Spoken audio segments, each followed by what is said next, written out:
everybody. Keith Engle here for TGI Sports Talks College Sports Huddle. How's everybody doing tonight? We got a full slate of stuff to talk about. Well, as much as you can have when we're kind of in the off season of basketball and football. We do have some baseball and softball to talk about a little bit.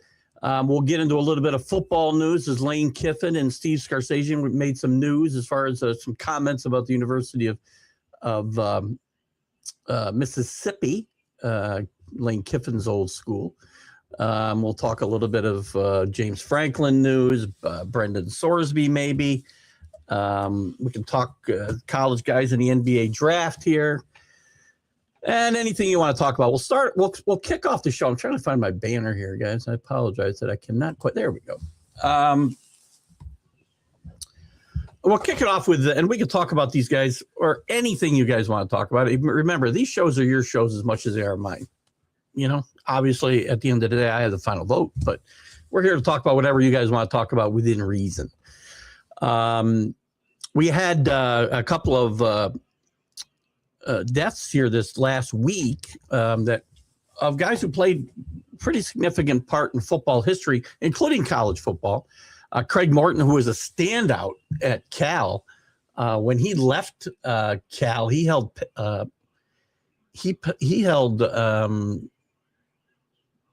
Pac-8 record for passing yards at 4,500 yards. He held records for touchdown passes in one game in a season. Now, again, we weren't throwing as much as we were then. He went on to become a number one draft pick of the Cowboys and later played with the Giants and the Broncos.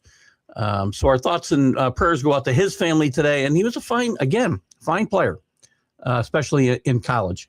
And also Charlie Young, who was kind of a trailblazer, I think, as a pass-catching tight end in the NFL with the Philadelphia Eagles. Later on, played with the Rams and won a Super Bowl in San Francisco. But before that, at USC, he'd won a national championship with John McKay's Trojans. So Charlie Young, along with Craig Morton this past week, have passed away, and our condolences to their friends and families. Listeners, just a bunch to I don't want to say a bunch. Hello, CA. How are you? Some news off the field. A little bit different than what we've had to talk about here in the last several weeks, which is, lawsuits for extra eligibility, new eligibility rules, blah, blah, blah, blah, blah. Transfer portal. We got a few coaches that are stirring some things up. Lane Kiffin talked about this week about how hard it was to go and talk to the grandparents and even parents of young black men and get them to come to Oxford, Mississippi, and how different it will be at Baton Rouge. He kind of walked that statement back the next day. But again, I'm pretty sure there's probably some truth in that, I would think.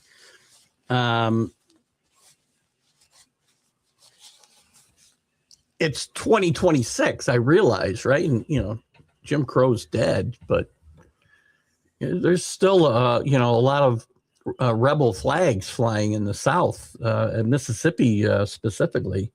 So I can see where that may have been a problem. I think you want to probably address it a little bit differently, Lane. And on the same topic of the University of Mississippi, Steve Scarsazian said this week that, some of the guys that they're recruiting, basically, the guys that are going to the University of Mississippi wouldn't be going to Texas, because to go to University of Mississippi, you basically only need to pass basket weaving to graduate. Again, I don't have any numbers on the University of Texas and their football players' graduation rates, but we'll take him at his word. And interestingly enough, Mississippi will play both of these teams this year. If Lane Kiffin, there wasn't already enough in the Lane Kiffin bucket to make this game interesting, he's kind of starting to ratchet it up a little bit.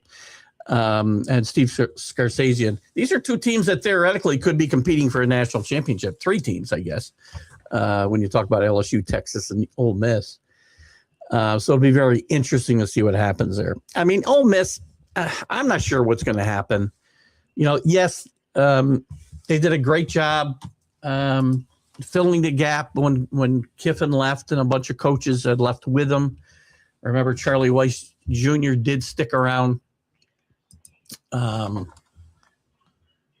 the college football playoff, which made a big difference. I mean, I just think you're going to see a drop in the offensive production, and it's going to hurt guys like Trinidad Chambliss, who Jack Hirsch loves as being one of the higher draft picks next year. I personally don't see it. But I think it's going to be interesting to see how they carry over. It'll be good defensively. We'll see how good they are on the offensive side of the football, though, is going to be what I think is kind of interesting here. We'll see how that works out. Also, the running back from Missouri, and it's not Missouri, Keith, so stop saying that. Hardy, he's out of the hospital now after getting shot at a concert here over the weekend. Great player. And again, it doesn't seem, I don't know what the details are of this.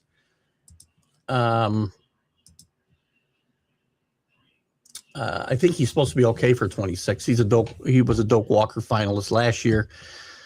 Well, and now it says he's beginning recovery after in hopes of playing again this season. He was shot in the upper leg while attending an outdoor concert at a bike club in Laurel, about 90 minutes away from where he grew up in a small town of Oma, Mississippi. So I don't know a lot of the details, and they aren't listing a lot of the details of what happened here. I don't know why he got shot, why he was placed someplace where people were shooting at people, but that'll be interesting to see how that plays out. Some other interesting news around college football, and we can talk about any of this stuff that you guys want to talk about. What do you got here from me, CA? A huge series in college baseball starts tomorrow, but high school regionals in Texas start tomorrow. So I'll leave you with this, and I'm going to go back to what I was talking about. Well, I'm going to get to some baseball here in a little bit for sure, as we'll be starting conference tournaments, if I'm not mistaken, right?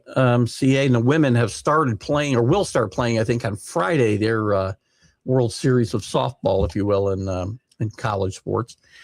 I'll ask you this, CA, to kind of keep the conversation going a little bit here until we get some other people involved. Is college baseball, high school baseball in Texas bigger than college football or college baseball? Let me start again.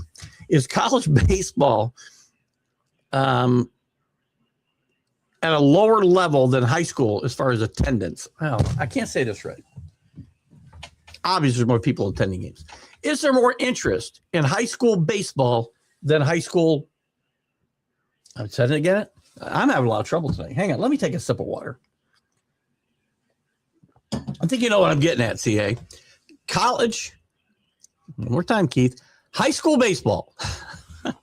Is there more interest in high school baseball than college baseball in the state of Texas, similar to football on a high school level as compared to college level? And again, that doesn't mean they're not rabid fans on the college level, but high school football is a whole animal of its own down there in Texas. I'm wondering if it carries over to other sports in high school, like baseball, as you had brought it up tonight. So high school regional start in Texas tonight. And UCLA still ranked number one, by the way,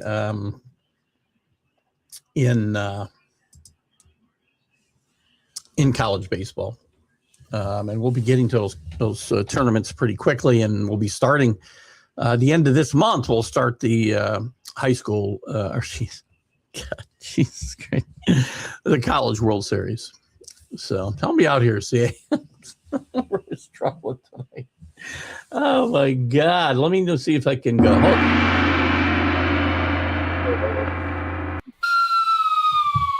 That's how this thing's going right there. Anyway, Tom Moore, 87-year-old Tom Moore, veteran of many seasons on the NFL as an offensive strategist, offensive coordinator, many different positions in the NFL, if you will. Coach Peyton Manning with some great notoriety. early in his career through the middle of his career. Tom Moore's 87 years old. He's going to join the University of Iowa and Kirk Friends' staff as an advisor. Listen, Tom Moore could run offenses, circles around Kirk Friends. So I hope he's going to have some input. Even at 87 years old, Tom Moore's got to be able to help this Iowa offense, which, you know, is like lost in the 40s somewhere. So hopefully that will help the Hawkeyes this coming year. Say he didn't answer me, so I don't know if he heard me or why not, but we'll see what happens there. So some interesting stuff. Dabo Swinney also says that the narrative surrounding his Clemson football team is wrong. They are not, the window hasn't closed on them. He feels that they just underachieved. They had plenty of talent, and the players and the coaches did not play to expectations or perform to expectations, either coaches or players. He doesn't think that, you know, the game has passed him or that program by. So Dabo's got his back up a little bit, and we'll see what happens with that Clemson. I think this is a this is a pivotal year for Clemson, the Clemson football program, and Dabo Swinney. He's done a tremendous job there. I mean, I believe in the 2000s, he's won the 7th most games, maybe in the 2000s, something like that, or Clemson has. And I don't think that program's done. I think Dabo, I believe there's a few more transfers in the portal that have come Clemson's way this year. I think there's a little bit more NIL investment. Not a ton, not like some of the other schools are doing, not like Miami's doing, for instance, or Lane Kiffin, or name a dozen other, 3 dozen other programs that are really heavily invested in NIL and the portal. But he has embraced it a little bit more. And I think he knows the realities are that they're not going to compete without being competitive in this part of the game, unless something drastically changes with that part of the game. And if there are limitations put on NIL and in the portal, for instance, one of the proposals by the Presidential Commission here a few weeks ago and by the coaches was to limit transfers, unlimited without penalty transfers to one time. That was supposed to be part of the new eligibility standards that hopefully will pass before this year begins, where you'll get 5 years to play from the point of your high school graduation class, the date of that, or your 19th birthday, whichever comes first. That will eliminate the lawsuits for extending eligibility, if you will. So we'll see. Listen, I'm not somebody who thinks that this is over for Dabo and Clemson. I think, again, in the ACC, we're not talking about the SEC or the Big Ten, and I think you can rebound. And going undefeated in that league is not going to be as hard as going undefeated in either one of the 2 leagues I just mentioned. So I do think that they can turn things around there.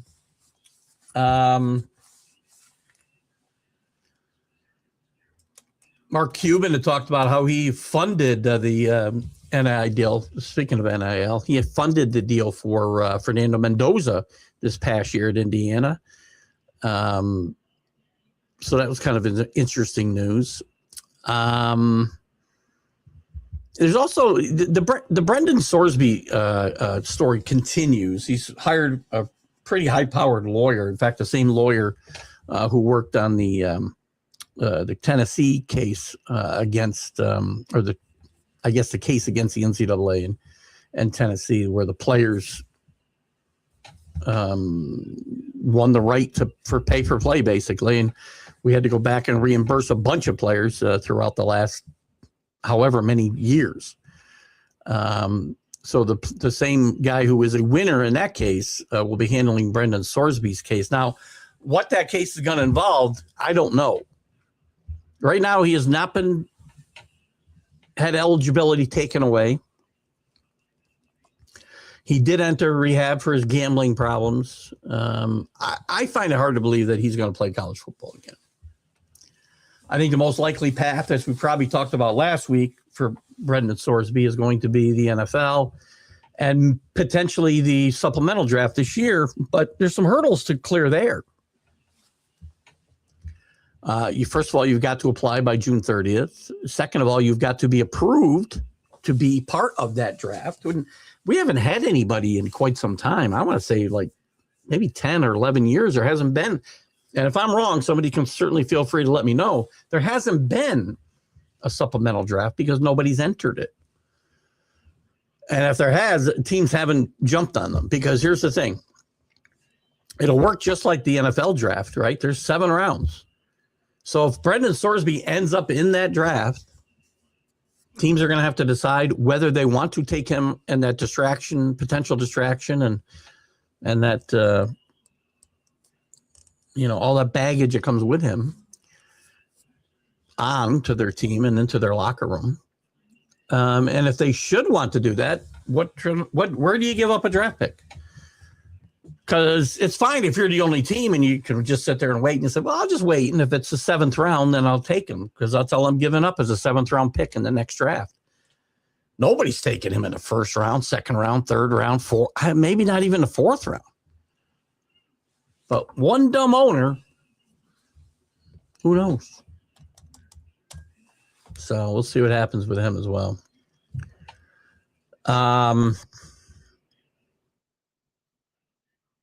What else? We're going to go to some baseball here in a few minutes, but let's look at baseball right now since we don't have a lot going on. But you guys can feel free to comment anything in the world of college sports we'll talk about, including the NBA draft, because those guys are coming from college. We can talk softball. We can talk baseball. We can talk anything you want. So let's take a quick look at, by the way, I want to look at, that's not what I wanted. Why do I keep getting the scoreboard? So anyway, the women's bracket will kick off this weekend. And I'm still trying to find the bracket. I had it up here a minute ago. Now I seem to have lost it. Here it is. So the Division I softball brackets. In the Tuscaloosa region, number 1 Alabama will play USC Upstate. Southwestern Louisiana State will play Belmont, who's got one of the best pitchers in college softball at this point. Don't be surprised if Belmont makes a little bit of some noise in this tournament. Is what I think will happen. LSU will play Akron. This is in the Baton Rouge regional. Virginia Tech will play South Alabama. In the Austin regional, Texas will play Wagner, under 500 Wagner. That'll be a mismatch. Baylor will play Wisconsin. In the College Station regional, Texas A&M will play UConn. Arizona State will play McNeese. In the Norman regional, it'll be Oklahoma against Binghamton right here in New York, another team under 500. Any of these teams in New York above 500? Michigan will play Kansas in that Norman regional. In the Eugene regional, it'll be Oregon and against Idaho State, Mississippi State against St. Mary's, Nebraska, 4th in the country against South Carolina in the Lincoln regional, Grand Canyon and against Louisville in that same regional. We still got a few more here. Got a lot, man. Hold on. Where was I? Stillwater, you got Oklahoma State and Eastern Illinois, Stanford and Princeton, Arkansas. This is in the Fayetteville region. Arkansas against Fordham, South Florida, against Washington. In the Durham regional, you got Duke and Howard, Arizona, Marshall, Gainesville. You got Florida and Florida A&M. Texas State against Georgia Tech. In the Lubbock regional, you got Texas Tech against Marist. There's a New York team with a winning record. Mississippi against BU, Knoxville, Tennessee against Northern Kentucky, Virginia against Indiana, Athens, you got Georgia and Charleston, Clemson and UNC, the Los Angeles regional, number 8 UCLA, number 1 in men, number 8 in women's, against Cal Baptist. South Carolina will play Cal State. In Tallahassee, you got Florida State against Stetson. Central Florida against Jacksonville. So look at this tournament has been very exciting the last few years for those of you who like college sports and women's sports. I've enjoyed watching this tremendously. For me, of the college sports I get to watch, I'd rather watch the softball. I'd rather watch the volleyball than I would say basketball. That's just me. Seeing a lot of great defensive plays in college baseball. Mohawk season starts, the Amsterdam Mohawks, which is a college summer league up here in upstate New York, or throughout New York, I guess, upstate, central New York, spreads out. They start June 4th to come up and watch a game with Kenny. And I'll try. I know I tell you this every year, but I will certainly make an effort. I don't have excuses of having to go to work the next day anymore, so I don't have anything to hold me up. What's the level of regional fan loyalty in Texas? How many college teams? How many NFL teams? How many I don't know about XFL. I couldn't tell you. But college? I mean, obviously, we know that Dallas Cowboy fans are rabid, right? I don't know about Texas. When we're talking about professional, I don't know about the Texans and quite how rabid their fan base is. But I can tell you, college football, and I was hoping CA would answer my question, because high school football is where it's at in Texas. The loyalty and the rabidness, if that's a word, it doesn't matter. I just made one up. Is at a much higher level on the high school level than it is even on the college level, and it's very high there. I mean, you've got high schools all over in the Dust Bowl, down to El Paso, Midland, all these places that are like podunk towns. And I apologize, I don't mean disrespect to those towns, but go watch some of the documentaries about Texas football. Watch some movies like Friday Night Lights. And you get a good feel for what the world is of college football in Texas, or high school football in Texas. College football in Texas teams. I mean, look at how many you had. You had a ton of colleges, though. At D1, you got Texas, you got Texas A&M, you got TCU, you got Texas Tech, you got Baylor, you got Houston, you got SMU, you got UTSA, UTEP is another one, Texas El Paso. Who am I missing? Rice, North Texas, excuse me, the Mean Green. Sam Houston State, who just went Division I here recently. You've got FCS teams like Abilene Christian and Stephen F. Austin, Tarleton State, Texas Southern, University of Incarnate Word, which I think has got a pretty good basketball team, by the way. That's in San Antonio. So, but again, as I started to say to CA, and I wanted to get a feel, I think CA had to jump off. He was talking about high school baseball. High school football, like I said, it outshines the college, certainly the pros. So it's pretty interesting stuff. Royce Clayton, brother Royal, was a gifted college baseball player. Listen, we still see guys take the college route. Spencer Jones just got called up to the Yankees, was a great player at Vanderbilt.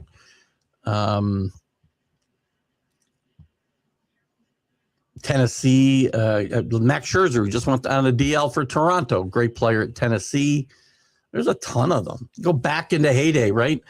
Reggie, Sal Bando, and a bunch of others from Arizona State. Fred Lynn at USC, all in the 70s or 60s into the 70s. Just some great players came through college into the pros. I think you see more guys direct from high school now than you probably have seen ever, but there are guys who still obviously are coming from the college ranks. Alfred Anderson, former Viking and Facebook friend, was just inducted into the Texas High School Hall of Fame. There you go. Fine player. Texas is just huge as far as high school football goes. Yes, Chris, the mecca of NCAA sports. A lot of sports. CBS Radio is calling it wraps, I believe, before the end of this month. CBS News, CBS Radio in general, including the sports broadcast, will be out of business after. Geez, and it's really sad. I'm a radio guy. And radio's dying, but I'm a radio guy. I go to bed at night listening to some of the late night radio shows still, and have since I was a kid.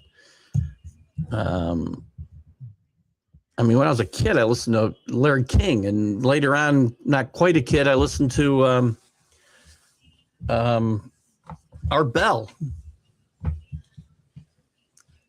Now I listen to Clyde Lewis, and I listen to took over for Art Bell. Isn't that terrible? I know, Rob.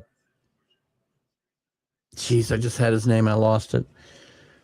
But CBS had some great stuff on late nights. CBS Radio Mystery Theater, really, really good stuff. I'm telling you, I own the whole collection on CD, so I don't. Well, CD players laying around anymore. But once in a while, I'll stick it in my computer and listen to a couple episodes, or you can listen to it on iHeartRadio. Old school, just like I'm an old soul. Just like the old mystery shows on radio before we had TV. I don't remember that personally. Jack Hirsch probably does, but I don't. Byron, Byron hooked you up with Alfred Anderson, possible interview candidate. Why, are you looking for a job? I'm just kidding. Yeah. Probably not through the summer, Rick. We'll it's still under consideration.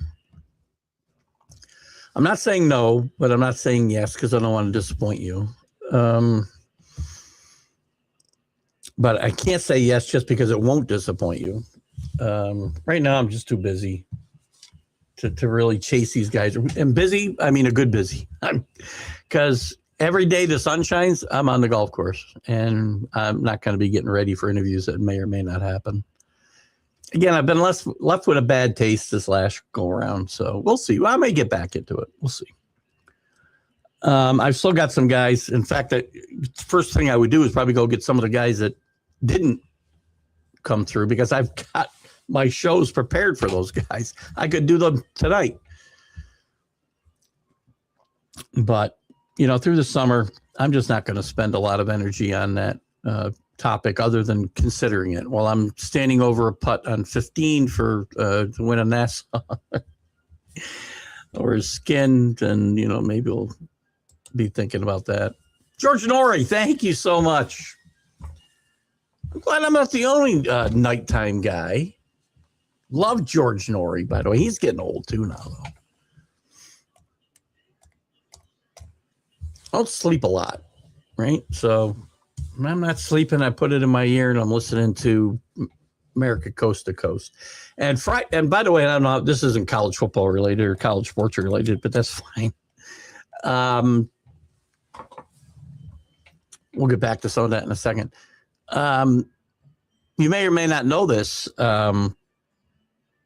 Chris, but on Saturdays from 10 to 1, they play Somewhere in Time with Art Bell. So you get some of the best of Art Bell shows from 10 to 1 before America Coast to Coast comes on with their weekend host. Sometimes George does the Sunday night shows, but mostly there's weekend people. Good stuff, though. I don't know if if you like George Knorr, you might like Clyde. And Clyde Lewis hasn't been on much because he's got some health issues right now. They've been playing best of. But I found Clyde Lewis about, I want to say 20 years ago. And he's been all over. He was on WGY here locally for a long time, but now I listen to him. I listen to him on his website. He's out of Portland, Oregon. There's some weird stuff, right? A lot of paranormal stuff. Black flag operations, a lot of conspiracy stuff that makes me laugh. And listen, I don't take any of it too seriously. I just have fun listening to it. So anyway, I don't know why we're talking about that. College baseball. Let's look at the college baseball real quick. We'll look at the rankings. And we'll look at and by the way, the college softball does get kicked off. All those tournaments that or those regions that I mentioned, it gets kicked off on Friday, I'm pretty sure. As far as the rankings in baseball, UCLA stays at number 1. Carolina stays at 2. Georgia Tech still at 3. These games still aren't we still haven't gotten into the conference tournaments, which ought to be coming up here next week, I would think. Georgia, Rick's Georgia Bulldogs, at least in football, move up to 4 from 5. Auburn moves up a spot. Texas drops a couple of spots. Oregon State moves up 3. Southern Miss up 4 spots to 8. West Virginia up 6 spots. West Virginia with a bullet. They move up to 9. Texas A&M drops 1 to 10. Florida State up 3 to 11. Arkansas up 5 to 12. Mississippi State drops 3 to 13. Kansas, you know, so I do this math so quickly in my head. It's pretty impressive, right? Kansas drops 7, to 14. Unless you were looking at this, you wouldn't know if I was right or wrong. Ole Miss moves up 5 to 15. Oregon drops 3 to 16. USC again. USC and Arizona both. Arizona dropped a little bit this week. Arizona moved up, or USC moved up 1 spot. It's good to see USC and Arizona back. These are classic baseball programs, historic baseball programs. Again, I mentioned the 60s and the 70s. These guys were the standard bearers, you know, like Texas became, and LSU, and UCLA today. But those were the guys that were putting out, they were winning national championships year after year, or in contention year after year, and putting guys into the major leagues by the bucket. Anyway, Alabama drops 1 to 18. USC was 17, by the way. Alabama moves up 1 to 18. Florida moves up 2 to 19. Coastal Carolina, big drop. They've lost a couple of games here. I think they've lost like 3 in a row. They dropped from 8 to 20. Biggest drop of the week. Oklahoma State moves in from unranked to 21. Arizona State drops 6, as I mentioned earlier, to 22. BC has dropped 1 to 23.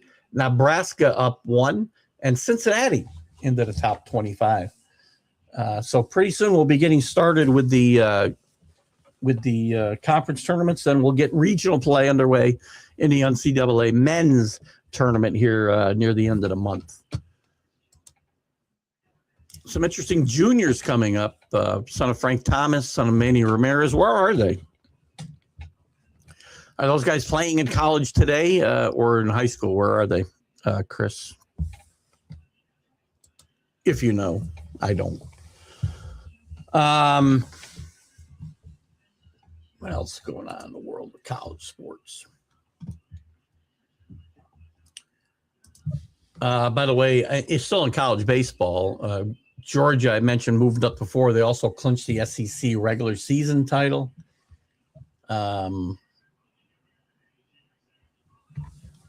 UCLA did lose this past week, but has not fallen out of that top spot. There are some highlights. I don't have them on the right computer to be able to show you guys, but to Rick's point, there's been some great play and great defensive play in college baseball this last month or so.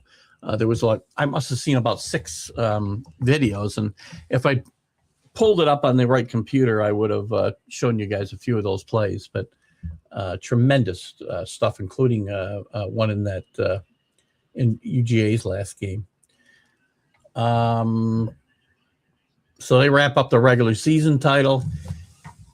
UCLA run towards perfection. The Big Ten is over, as they did lose a game. They were trying to improve to 25-0 in conference play, but they fell just short of 30-0 as they lost to Oregon here this past weekend, I believe.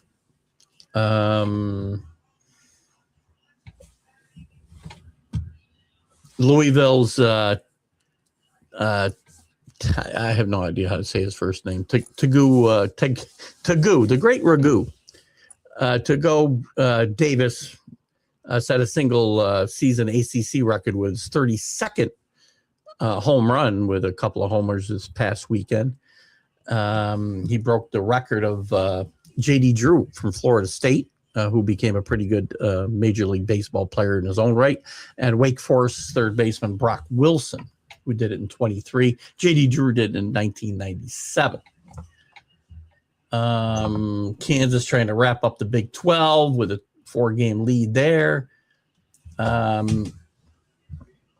Old Dominion, as we talked about, I didn't talk about them, but Coastal Carolina dropped 2 out of 3 to Old Dominion this past weekend.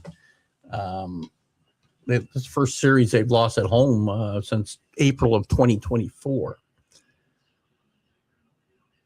What else? Texas A&M hit 7 home runs in a game here. Only 7 innings as that game was stopped by acclamation, or I guess the mercy rule, if you will. Arkansas State's Kyler Tengler threw a 9-inning no-hitter on Tuesday. He needed only 93 pitches to do so as they beat Little Rock 12-0.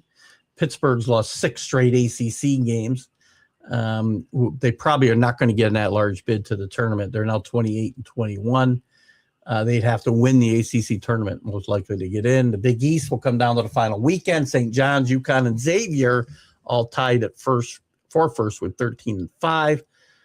The Big West is going to come down to probably a 1-bid league, unless somebody other than Santa Barbara, UC Santa Barbara wins, as the rest of that league is not that strong. So there you got some news and notes from college baseball as we get ready to head into the NCAA tournament. NCAA teams like Princeton and Vanderbilt should have their players wear bow ties on top of their hats. Why? Vanderbilt, by the way, not in the top 25, but historically a pretty strong NCAA baseball team. Hello, Danny. Good to have you with us. We were just talking about your UCLA Bruins losing their run at a perfect Big Ten season in baseball. Their run stops at 5 games short of a perfect season as they lost to Oregon here this last week. Yeah, I get it. Undefeated seasons, though, are something special. That's all I'm saying. If I'm not saying Vanderbilt, nobody's in the tournament just yet.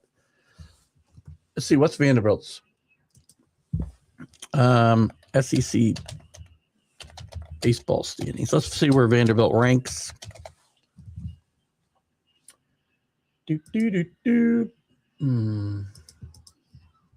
right, let's see what we can get here. Vanderbilt this year, as we speak. Okay, why am I not seeing them? Oh, there they are.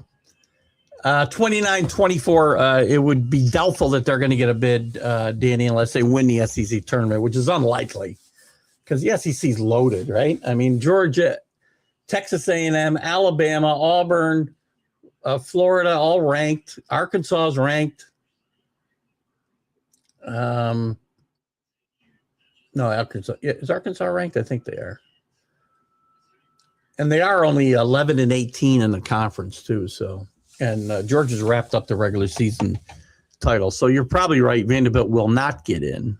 They haven't missed it yet, but they'd have to win the SEC tournament to get in.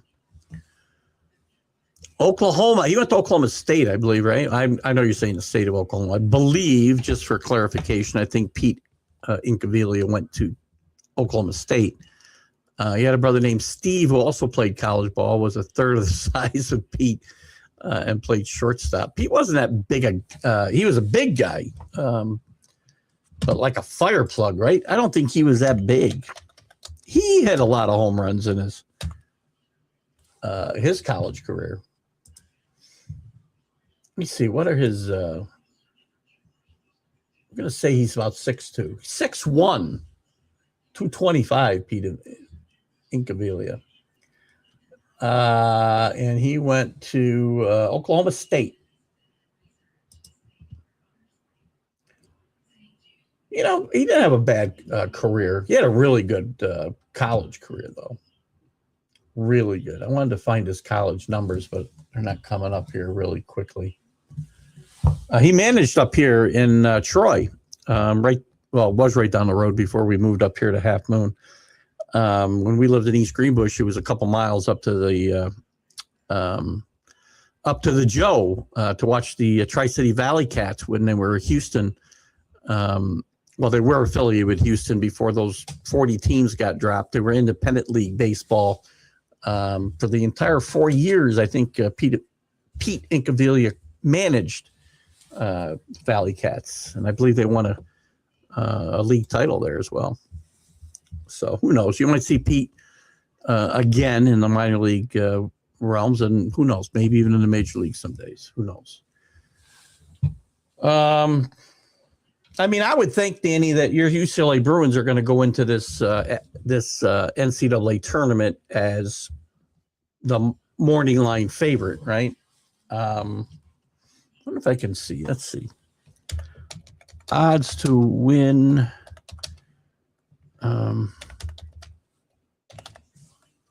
If I could spell college. Let's see.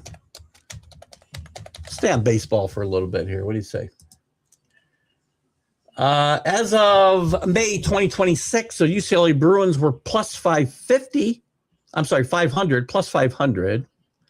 Oh, no, plus 550. Georgia Tech plus 600.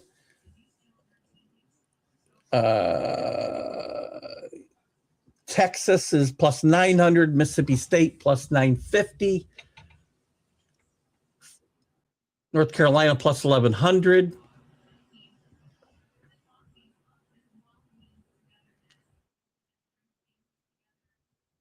A&M plus 1,200.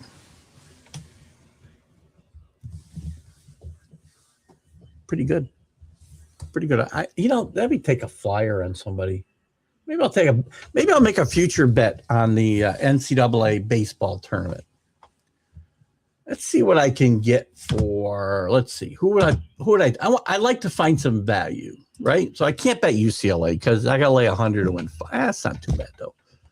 Lay 100 to win 5, but if I got to run through a tournament, I like a little bit better value than that. So let's see who I can find here that I like. Where was it? Where did I have the?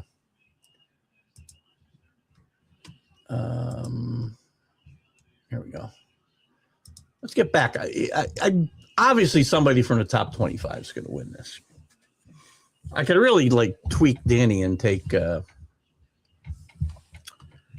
USC, but. Hello, Paul. Good to have you with us tonight. Paul Spada. UCLA odds and 3 great pitchers should be the best odds. Yeah, they are. Not fall too far behind, though, by Georgia and UCLA or North Carolina. Arkansas. I was gonna look at Arkansas, and I wanted to look at West Virginia, who's been red hot. Arkansas. College World Series odds.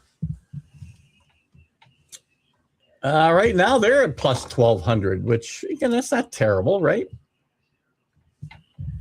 So Arkansas is plus 1,200. West Virginia, who's been playing some great baseball. Now there's a good one. This is early 2026. I don't have odds right now. It's a start, and there's no way they're this now. They were plus 4,000 back in January and February. I don't have it right now, though. If I can get into my, they're going to ask me to put in a code and all that. I would get into my DraftKings and take a look, but future picks. Let's hear Swami. Keith locks a week. Here's what I'll tell you. I would like, I think Georgia and UCLA win their conference tournaments. I'm not giving you any long shots there.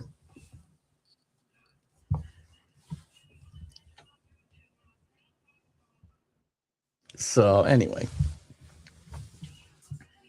maybe we'll put a couple shillings on Arkansas. I like Arkansas. Danny, but even 500 is not terrible. Plus 500. That's not awful when you're going to be the odds-on favorite to win. And great pitching. Just for old time's sake, we should take a shot at USC. Take one of the old guard.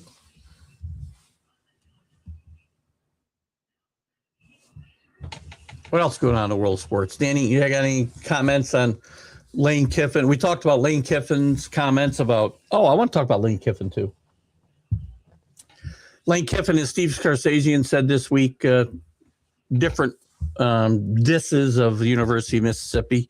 Scarsazian talked about the fact that you only needed to pass basket weaving to get a degree from the University of Mississippi. And Lane Kiffin talked about the difficulty. And you can say what you want about Lane Kiffin, but I got to believe he's not necessarily wrong about this, right? I mean, Jim Crow is dead. And anybody who wants to tell me that it's not, I'm sorry, you don't know what you're talking about. Are there some issues, though, still linger? Sure. And would it be difficult to get, the grandparents of a highly ranked black football player to go to Oxford, Mississippi in 2026? Probably. I mean, there are a lot of four-star players there, though. It isn't like you can't get anybody. But he's not wrong in saying that it's going to be easier to recruit those kids to Baton Rouge than it is to Oxford, Mississippi. So I don't think he's wrong there. Other Lane Kiffin news this week, though, he did talk about very candidly about the fact that he quit drinking, I want to say back in 2021, but that he had a drinking problem. How serious, I don't know, but he did say it affected his marriage and it contributed to the end of it. It does appear that him and his ex have rekindled their relationship, at least of what appeared by the end of last football season. And he's been very open about the fact that he had a problem and he did something about it. So listen, you got to give the guy a little bit of credit for that. But listen, again, when he first talked about this, you would have thought that, Oxford, Mississippi was still, flying. Well, you could find plenty of rebel flags, I'm sure, around Oxford, Mississippi. But, we aren't going back to the 50s and 60s here. So what do we got here? That's a great question, and I don't know the answer to it, Chris. We'll do a little bit of research, potentially see if we can get you an answer, but I would have to guess in the world of college baseball, guys, you're not seeing a lot of guys go complete games anyway. So whether it's bullpen starter or just the fact that, you plan on pitching four guys that game and they're going to pitch 2 innings apiece, is probably a thing. And maybe Danny or somebody else knows better than I do right off the top of my head. Sarkisian can say whatever he wants. He just needs to pass the sobriety test. Apparently, Lane Kiffin does as well. Again, by his own admission, he's had a problem. Scarsazian's had a problem, well documented in the past. Again, people have issues. If you overcome those issues and make yourself a better person, then I can respect you. When you don't try to fix those problems, then I don't. But, you know, I'm going to give him a pass on that. Because by all accounts, unless somebody knows something I don't, Steve Scarsazian's problems in that area are well in his rearview mirror. Oregon has a 1% chance of winning the College Baseball World Series. That's a pretty good, then I got a pretty good number on that. I got to believe they aren't even going to get in if that's probably the case, Paul.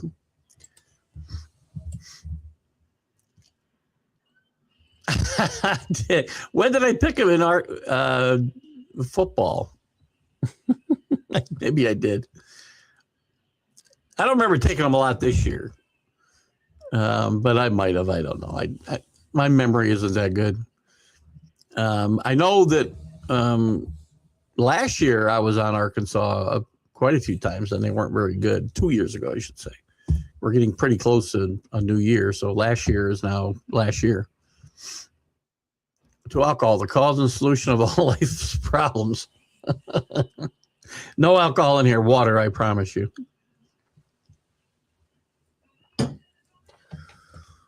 I did have a few adult beverages at my stepson's wedding on Saturday, by the way, which was very, a lot of fun. We had a blast.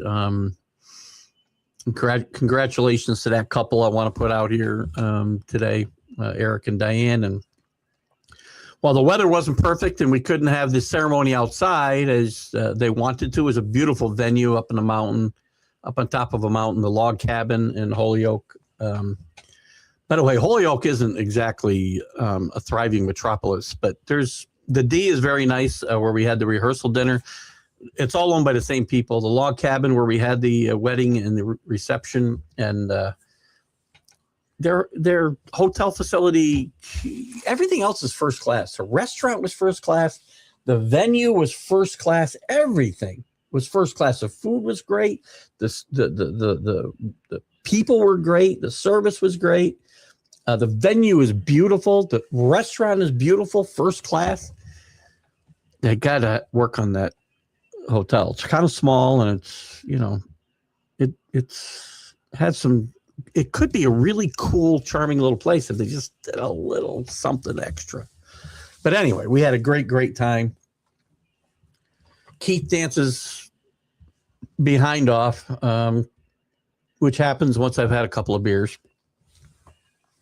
So there's plenty of video of me almost falling over doing the wobble, which is a thing. My son-in-law happened to be right next to me. He's ex-Marine and still pretty strong.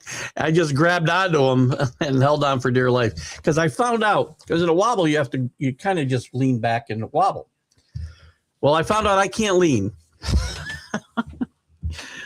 Anyway, we had a lot of fun, and it didn't do much for my golf game Monday and Tuesday though, because I played some bad golf, Monday especially. Played much better yesterday, but anyway, that's my life. Nobody cares about that. It's all those ex-USC guys. Yeah, maybe there's something to that. Maybe that job drives you to drink. I don't know. I mean, listen, Lane Kiffin, at least as far as we know, we don't have the, you know, Sark was out there partying with the sorority girls, for crying out loud. I don't know what else, but, you know, it's not a good look.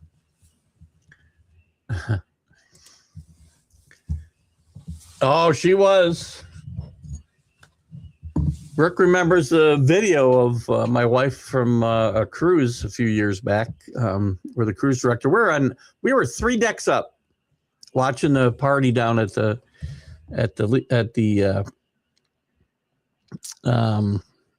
main bar inside. 3 decks up, they're having a disco party, and she picked her up from three decks.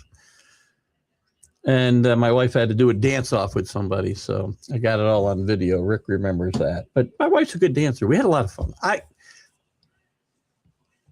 Believe it or not, I can dance a little bit, but then I try to do things I shouldn't do, But we had fun. We had a lot of fun. So I missed a lot of the basketball. Friday night after the rehearsal dinner, I met my buddy Mark and his wife Karen in the bar. Couldn't watch a Knick game. We were watching on his phone for a little bit, but the game got out of hand anyway, so we stopped watching. But we didn't see much Saturday, obviously, and then Sunday only saw a little bit, so we had to catch up on things. But we're back, and we're on the road again to Rhode Island, because my stepson, this kid is so smart, it's unbelievable. So he's already been to Miami for his undergraduate. He's been to Chapel Hill to get his doctorate. And now he's finishing up, or he has finished up, and he's graduating from the University of Rhode Island with his master's, his MBA, and we're going out because he is going to walk, and we're going to go out to that ceremony Friday afternoon. So we'll be taking a long ride to Rhode Island Friday. YouTube chat is where it's at. You're the only one in the wooden chair 3 feet from the stage. The YouTube numbers are popping up. I mean, we've gained since we started sharing clips and all that. I mean, the views have been up through the roof, guys, everywhere. A little bit down this past weekend because I didn't share Friday. I didn't share the show. Sunday I didn't do a show, and I apologize for that. We'll be back on this Sunday. The MLB update will be at 9:30, but we had a bunch of views on YouTube for the MLB update live. So as I try to find a new home for it, it might end up being Friday morning. I don't know. But we'll talk more about that. But we are doing at 9:30 the MLB update again this Friday, because we'll be leaving by probably 11 to drive out. But the numbers have been through the roof, guys. Thank you so much for helping. And the YouTube subscribers have jumped up like 50 in the last couple of weeks. So it's not where we are at, on Facebook, where we're pushing 2,500 and on to 3,000, but it's starting to get some traction. What else was I talking about? With anybody, we talked a little bit about, speaking of gambling. Was I speaking about gambling? I was, with the odds on the college baseball tournament. Brendan Sorsby, if he enters, so you guys, I don't know if anybody here needs a quarterback in their NFL team. I don't. Danny doesn't. Rick, maybe. Who else is here? Paul, you don't. Chris is a CFL guy. I don't even know who Chris's NFL team is. Anyway, the question would be, if, it's a big if, Brendan Sorsby ends up in the supplemental draft in July. He's got till June 30th. And again, there's hurdles. He's got till June 30th to apply. The NFL then has to say, okay, you can enter. It's not like the NFL draft where you can just take anybody you want.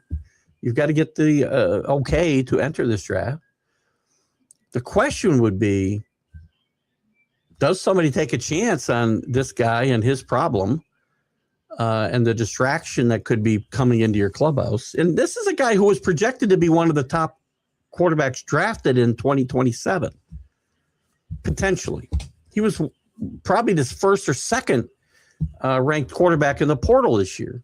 He's probably done at Texas Tech before he ever plays a game there. So if he should enter the supplemental draft, do you take him?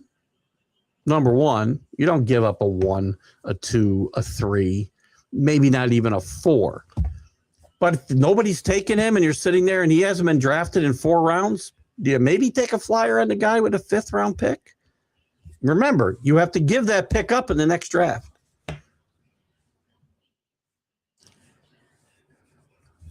I'm glad my team doesn't need a quarterback. The temptation would be great, but I don't know that I want this guy on my team. He bet on his own team when he was at Indiana. He didn't play at Indiana. He transferred to Cincinnati and really became a standout at Cincinnati, and again was one of the top quarterbacks in the transfer portal this past year. I don't know if I would take that chance, but there's always one dumb owner, right? And he's got talent. I mean, if you can get him in the 5th round, 6th round, he's first round talent as we speak today. So I'm curious. Really, the only guys involved in this conversation right now, Rick's the only one who maybe could be looking for a quarterback. And I think you're certainly not going to take him with a first round selection, a second round selection, a third, or maybe even a 4th, as I said. That's a little bit much. But if you're desperate and can wait until he sorts out his life, I don't know. Maybe. The NBA draft is coming up as well. Most of the guys that are going to be at the top of this list are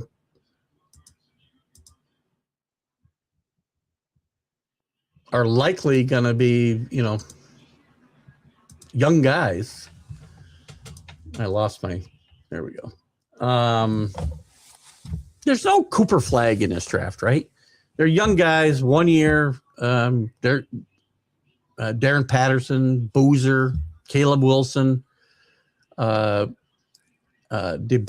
from BYU. But there's no Cooper flag in this draft. And after you get past these 4 guys, I mean, I like guys like, they all got faults. Darius Acuff has got some issues. He's an exciting player, but he's got some issues. Wagler from Illinois. Not terribly athletic. Kingston Flemings. There's guys who will probably contribute to NBA teams, but none of these guys are locks. Once you get past the top 4, I think DeBanza, Peterson, well, you got a creatine thing following him around. He brought up the creatine thing himself. He thinks he was made sick by using creatine, which is, by the way, a performance-enhancing substance. Cam Boozer, Caleb Wilson, I think both of these guys are going to be players in the NBA. But superstars, I'm not sure there's a superstar in this entire draft. And once you get past the first 4 guys, there's some serious questions about all these guys. Hello, Donna. How are you? Good to have you with us tonight. How you been? Isn't self-discipline stronger these days in professional sports? In the old days, after a bad game, you'd have a beer, shower, and that's the end of it. Now you're reading about yourself for a week. Well, I think some of the guys, and they say, some of the most successful guys, I think, say, and they do say it. Whether they practice it, I don't know. They don't read, the papers. They don't watch the sports reports in the towns they live in, the cities that they live in. I have a hard time believing. I don't know how you avoid it. How do you avoid it? You have to avoid social media. You have to avoid radio. You have to avoid the internet. You have to avoid everything on the internet. You have to avoid newspapers, television, radio. I think I said that already. But I don't know how can you not see it?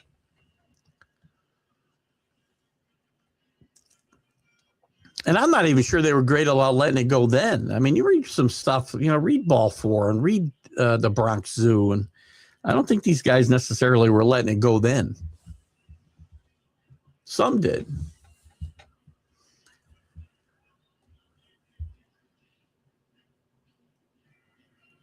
So, you're a Kyle Murray fan all of a sudden, Rick?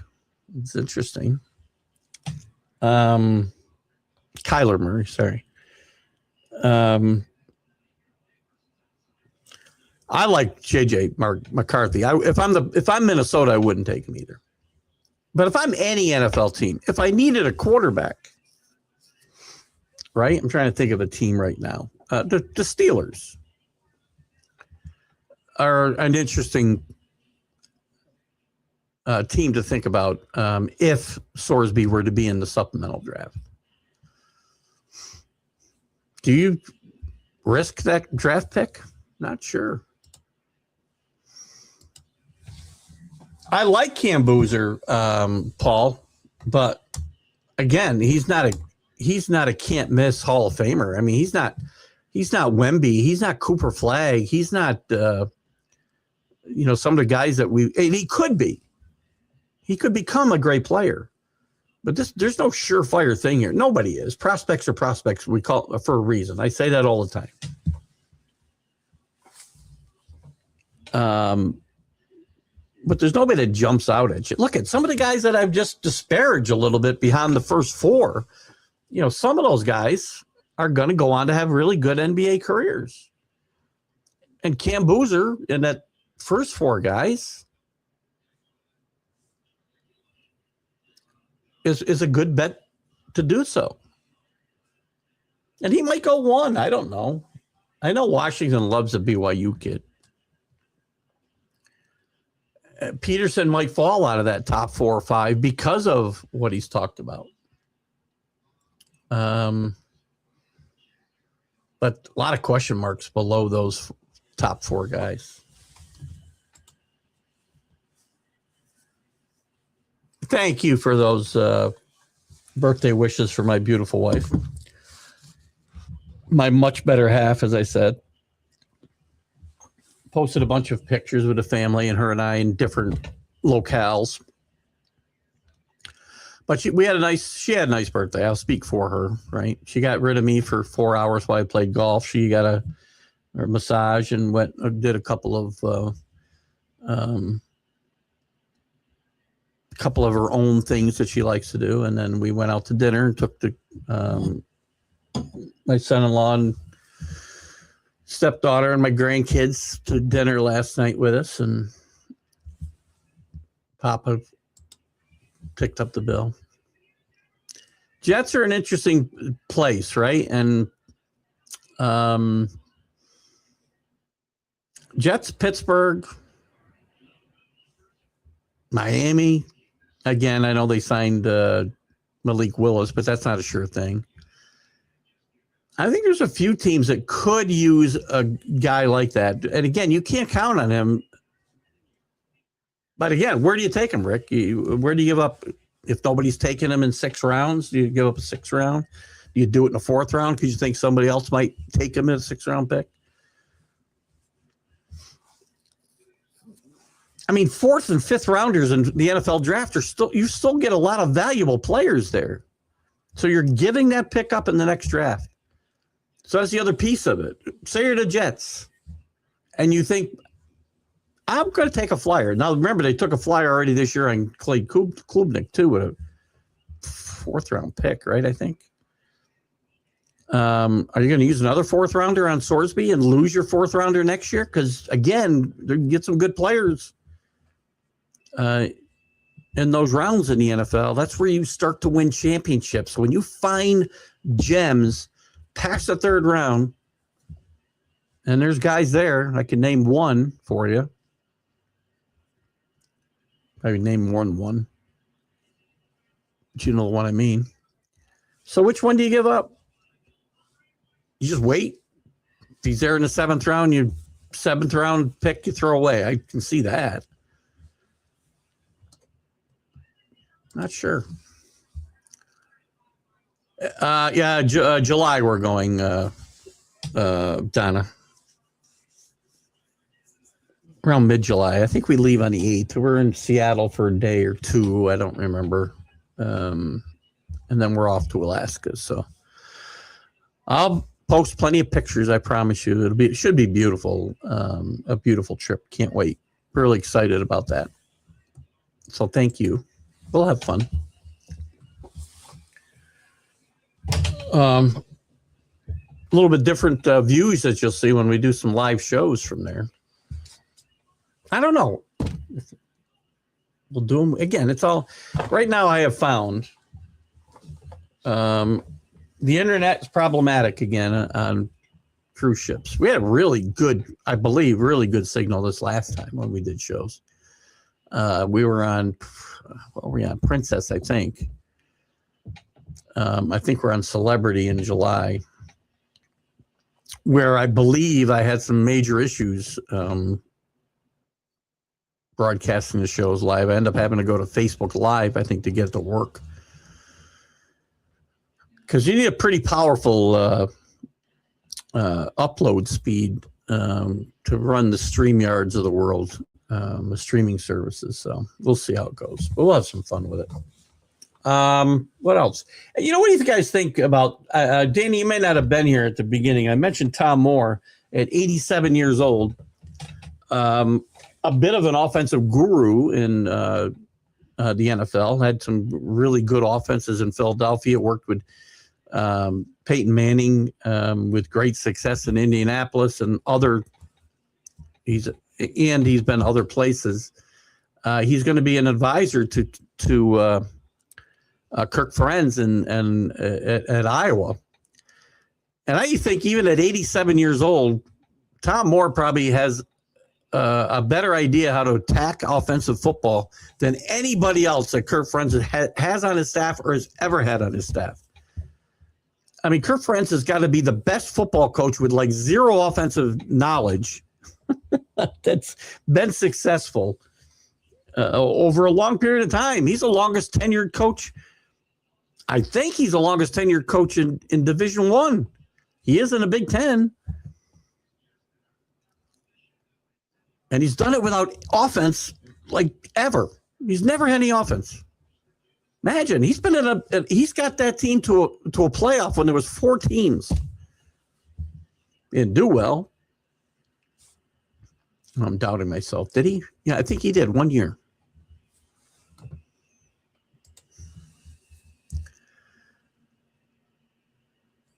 Syracuse and Wake Forest to play week 1 in 2027 in Toronto. Pretty cool.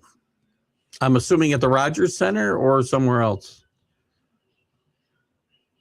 Whatever they call that place. That'd be pretty cool. Speaking of Syracuse, Syracuse basketball, Jerry McNamara and Rick Pitino are this close to putting together a game between Syracuse and St. John's at the Garden, I believe, this coming season, like to open the season. And Jerry has talked about coming to play an exhibition game, preseason game with his old team, the Siena Saints, here locally. So that should be interesting. He did take like 3 of his 5 starters along with him to Syracuse, so it'll be good for those guys to come back and get a chance to get a standing ovation. You know, it's funny. Jack keeps going back further and further in his coaching career, or even his athletic career. Because the other day we got back to his Little League experience, where I'm pretty sure they were probably still like leaving the glove on the field for the guy who was coming out to play defense next. You know, and they were all choking up the bat on the bat halfway up.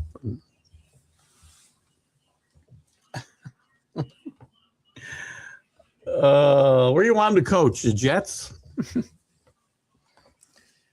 What other college sports news we got? You got anything else before we wrap it up here tonight? I don't want to miss stuff, but we talked about football. We talked about basketball a little bit. We talked about softball a little bit. They're getting underway, as I said, this weekend. Danny, how about this? I think you're still here. Speak up if you're here, Danny, because I got a question. Do you think what are the chances? And I'm not sure if this has ever happened. I think it's happened in basketball. In baseball and football, well, I guess it's not the same thing. Yeah, I guess the same thing. Because we don't have baseball teams, but baseball and softball is close enough. I don't know if a team has ever won. I'm going to check it out. Baseball won the College World Series and in the men's, and won the softball World Series in the women the same year. And UCLA's got a chance this year. They're going to go into the men's tournament as the odds-on favorite, most likely, unless they fall on their face here the next 2 weeks. And then the women are ranked 8th, and they play, I believe, Cal Baptist on Friday, or in the first round anyway. Let's see. Have college baseball.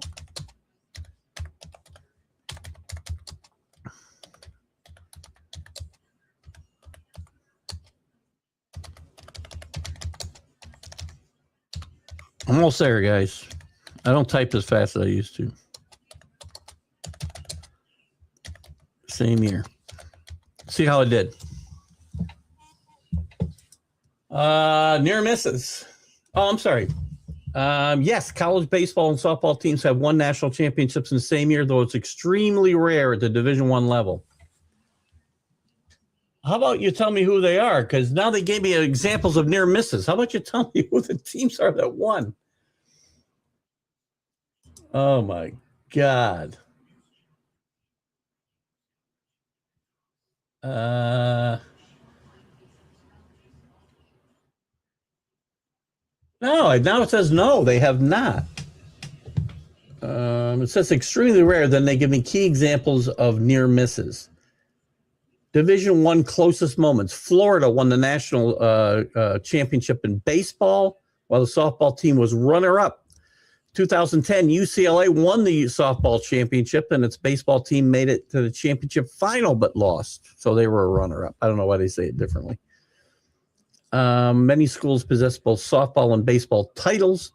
Arizona, UCLA, Oklahoma, Texas. None have officially swept the Division I championships in the same season. UCLA with a chance to make history. Why did you answer yes? So I put in my question. The AI overview said yes. And then they give me examples of near misses because nobody's ever done it. Oh, my God, right? Speaking of Tom Moore, I've heard Scotty Bowman speak at 90. He's completely up to speed. I thought Scotty Bowman passed away. Scotty Bowman, a great coach. I would say most of his notoriety came from his time with the Montreal Canadiens, but also with the Red Wings. I believe he won a Stanley Cup there. Great coach. So it's interesting with the Canadiens playing well. Where else did he win championships? Scotty Bowman's 92 years old. God bless him. I really thought he passed away. I apologize, Scotty. Let's see where he won his. Did he win anywhere else? Did he coach Buffalo? Coached St. Louis in 67 to 71. I believe that was their initial their initial years in the NHL. Then he coached the Canadiens for 8 years. Did coach the Sabres in 79 to 86. Penguins, Red Wings, and Team Canada on some international competitions. Let's see, who do you win? It's funny, that St. Louis team, by the way, I'm pretty sure they were an expansion team in 1967. They went to the Stanley Cup Finals their first 3 years. Lost. So he goes to Montreal. He wins 5 Stanley Cups in Montreal in 8 years. Buffalo, he had 5 playoffs appearances. Never. I don't think Buffalo's ever made it to a Stanley Cup, by the way. He won a Stanley Cup in Pittsburgh. He won 2 Stanley Cups in Detroit. He won 3 Stanley Cups in Detroit. God bless him. 9 total Stanley Cups for Scotty Bowman. I don't know how I got on that. Kathy Morgan. Kathy, what was her stock? Wasn't it Stockwell when I knew her? She got married. I've got to ask you, this isn't the appropriate place to ask you, Rick, but there's an interesting question I wanted to ask you about. I think her married name was Stockwell when I came through, a couple years after you. But I'd heard some interesting stories about her. I won't get into it here. You can say yes, if it's true. You know what I'm talking about. I imagine you do. Bowman, 92, yeah. 9 Stanley Cups. God bless him. If I wanted to watch a ball guy type on the internet, I'd watch a ball guy type on the internet show.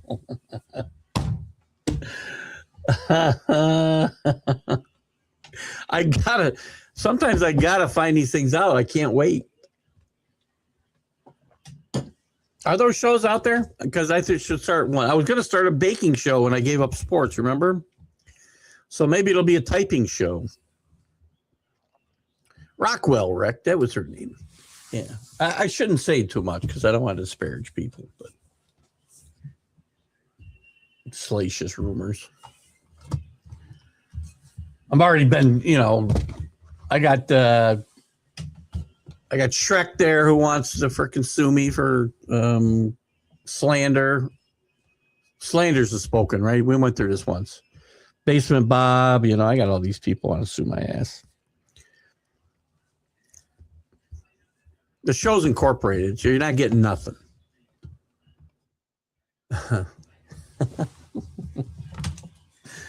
Oh my God. What else? Let me look at some other news here real quick before we go away. We talked last week about the expansion to 76. What a freaking joke in college basketball in the tournament. I mean, come on, man. I mean, I don't need 14 teams from the SEC in the tournament. I said this last week. I'll say it again today for those of you who weren't here. 64 teams needs to be the number. No more. You can take as many guys as you want. You can take another 24 or whatever it's going to take. Again, I think I came up with 24 last week. So you want to get 12 teams in. So you take it down to 52 at large and automatic bids, right? 52. Take 24 more teams or take as many as you frickin' want. Right? These numbers can be wherever you want, but 64 has got to be the final number for the NCAA tournament. All these other teams are playing in. Give them a play-in tournament. Don't care. I don't care if you have 24 teams. I don't care if you got 124 teams. There aren't that many. Yeah, there are. Take 124. I don't care. But they are playing in the NCAA tournament until they get to that field of 64. Don't tell me that, West Cheyenne State won their first NCAA tournament in school history, NCAA game in school history when they won in this play-in frickin' tournament. So give me 64. Do whatever you want to get to 64. I don't care. But don't call it the tournament. Right? Is that fair? If we have to do this nonsense, let them all in. But don't call it the NCAA tournament until you're down to X number.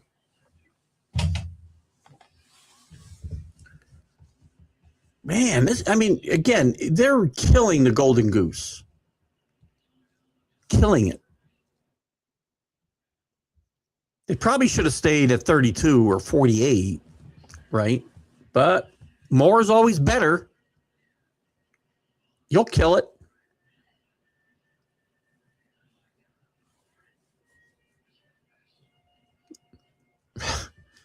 College football killed that tournament when they started letting 24 teams in.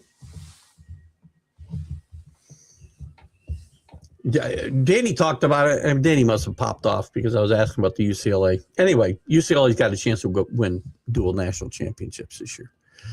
But Danny mentioned it earlier about the tournament. I mean, you're getting close to being a participation tournament at some point.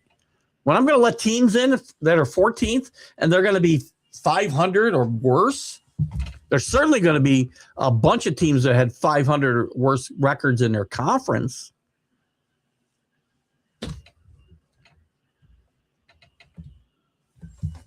Don't matter. Nobody's ever going to listen to me. By the way, speaking of ruining sports, the streaming situation gets worse and worse in every sport. I mean, I can't find the Yankees half the time. Football, you're going to have about, 6 different subscriptions to watch every game. College basketball now has joined that world as Duke has signed a deal with Amazon Prime to broadcast 3 of their games. So,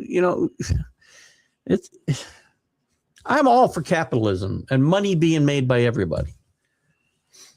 But we have to find a way to be able to watch these games. And in some cases, it's about, I said this about all the sports, right? We talked about this on the Sunday Stream of Consciousness and maybe even an MLB update.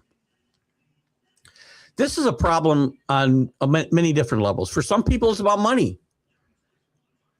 They can't afford it. I get it. I don't have a problem. I can get what I want.